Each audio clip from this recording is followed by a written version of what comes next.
Hi అండి. అందరికీ good morning అండి.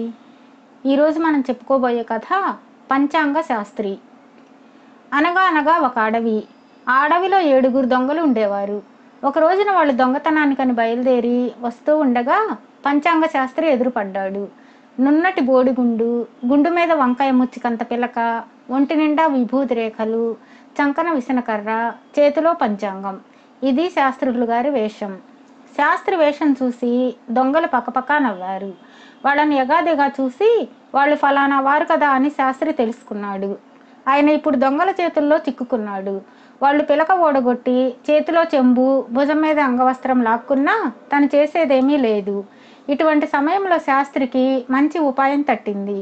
దొంగల్ని దగ్గరకు పిలిచి, ఒరే అబ్బాయిలు, ఇలా వేళాకోళం లేకుండా మీ ఇష్టం వచ్చినప్పుడల్లా దొంగతనానికి బయలుదేరితే లాభం లేదు. నేను పంచాంగం చూసి మంచి ముహూర్తం పెడుతూ ఉంటాను. నేను చెప్పినట్లుగా చేశారంటే మీరు పట్టుబడరు. పైగా కోరినంత ధనం కూడా దొరుకుతుంది. మీరు హాయిగా కాలక్షేపం చేయవచ్చు అని వాళ్ళకి సలహా ఇచ్చాడు. ఈ మాటలు వినగానే వాళ్ళకి ఒళ్ళు పరవశమైపోయింది. అంతకంటే నా బాబయ్య, మీరు చెప్పినట్లే నడుచుకుంటాం. తప్పకుండా పంచాంగం చూసి వెంటనే మంచి లగ్నం పెట్టండి అన్నారు అందరూ ఏకకంఠంగా. ఆనాటి నుంచి పంచాంగ శాస్త్రి ముహూర్తం పెడుతూ ఉండేవాడు. ఆ ప్రకారమే దొంగలు కన్నాలు వేస్తూ చాలా ధనం సంపాదించుకుంటున్నారు.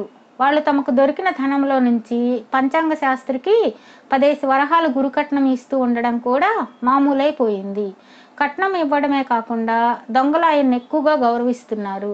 కొన్నాళ్ళు అయ్యేసరికి పంచాంగ శాస్త్రికి దుర్బుద్ధి పుట్టింది.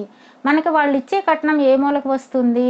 ఇంతకంటే మనం వాళ్లతో చేరిపోయి వాటా పుచ్చుకున్నట్లయితే ఎక్కువ వస్తుంది కదా. కొద్ది రోజుల సంపాదనతో చక్కగా కొడుకు పెళ్లి కూడా చేసుకోవచ్చు అని అనుకున్నాడు.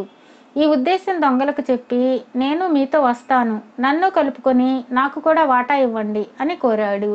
ఎంత మాట అన్నారు బాబయ్య, మీరు ఈ కష్టాలు పడలేరు. కావాలంటే 1000 వరహాలు తెచ్చి ఇచ్చుకుంటాము. అబ్బాయి గారికి వైభవంగా పెళ్లి జరిపించండి అని దొంగలు చెప్పారు. వెంటనే శాస్త్రి పంచాంగం చూసి చిరునవ్వుతో, రేపు ఏకాదశి తిథి బాగా ఉంది. ఈ తడవ ఉత్తర దిశకు వెళితే మంచి లాభం కలుగుతుంది. తప్పకుండా బయలుదేరండి, నేను మీతో వస్తా అన్నాడు వాళ్లతో. మీకెందుకు వచ్చిన పాటలు బాబు, మీరు రావద్దు. మీకు కావలసిన ధనం యావత్తు చేతులు కట్టుకు పట్టుకొచ్చి మీ పాదాల ముందు పెడతాం అని అనేక విధాల బతిమాలారు దొంగలు. అయినా ఆ మాటలు ఎంత మాత్రం వినక శాస్త్రులు కూడా వాళ్ళ వెంట ప్రయాణం కట్టాడు. సరే అనుకున్న ప్రకారం మర్నాడు రాత్రి వెన్నెట్లో శాస్త్రితో సహా 8 మంది ఉత్తర దిశకు బయలుదేరారు. ఒక ఊరు చేరుకుని ఆ గ్రామంలో ధనవంతుడైనటువంటి రంగయ్య గారింట చొరబడ్డారు. ఆ వేళ ఏకాదశి. రంగయ్య గారింట్లో అందరూ ఉపవాసం ఉన్నారు. మర్నాడు ద్వాదశి పారాయణ. తెల్లవారుజామునే వంటలు చేయడానికని కూరలు అవి తరిగేసి పప్పులు ఉప్పులు సిద్ధం చేసుకుని పడుకున్నారు. దొంగలు ఇల్లంతా గాలించి 10,000 విలువ చేసే వస్తువాహనాలు, బోలెడంత రొక్కం లంఘించుకున్నారు. ఇంకా ఏమైనా దొరుకుతుందేమోనని వంటింటి వద్దకు వచ్చారు. తీరా చూస్తే వంటింట్లో మన పంచాంగ శాస్త్రి మడికట్టుకొని వంటలు చేస్తున్నాడు. వాళ్ళను చూడగానే మడి తగలడిపోతుంది, లోపలికి రావద్దర్రా అని వాళ్ళకి సంజ్ఞలు చేస్తున్నాడు. అయ్యో బాబో, మనం ఇంకెక్కడ ఉండకూడదు, చాలా ప్రమాదం, పోదాం రావయ్యా అని దొంగలు ఎంతగానో బతిమాలారు. అదేమిటల్లా తొందరపడతారు, చిటికలో వంట పూర్తయిపోతుంది, భోంచేసి పోదాం ఉండండి అని అంటూ మన శాస్త్రి విస్తరాకులు వెతకడం ప్రారంభించాడు. సావిట్లోకి పోయేసరికి దేవుడి మంత్రం కంటబడింది. ఇంతా చేసి దేవుడికి నివేదన చేయకుండా భోజనం చేయడం ఏమిటి, పాపం కూడా చుట్టుకుంటుంది అనుకున్నాడు శాస్త్రి. యథావిధిగా దేవతార్చన ప్రారంభించి గణగణ గంట మోగించేసరికి ఒక్క మాట ఇంట్లో వాళ్ళందరూ గభీమని నిద్ర లేచారు. అందరికీ పంచాంగ శాస్త్రి కంగారుతో చూస్తున్నాడు. నువ్వెవరువు అని రంగయ్య గారు అడిగేసరికి తమ వచ్చిన సందర్భం యావత్తు పూసగుచ్చినట్లు చెప్పేశాడు శాస్త్రి.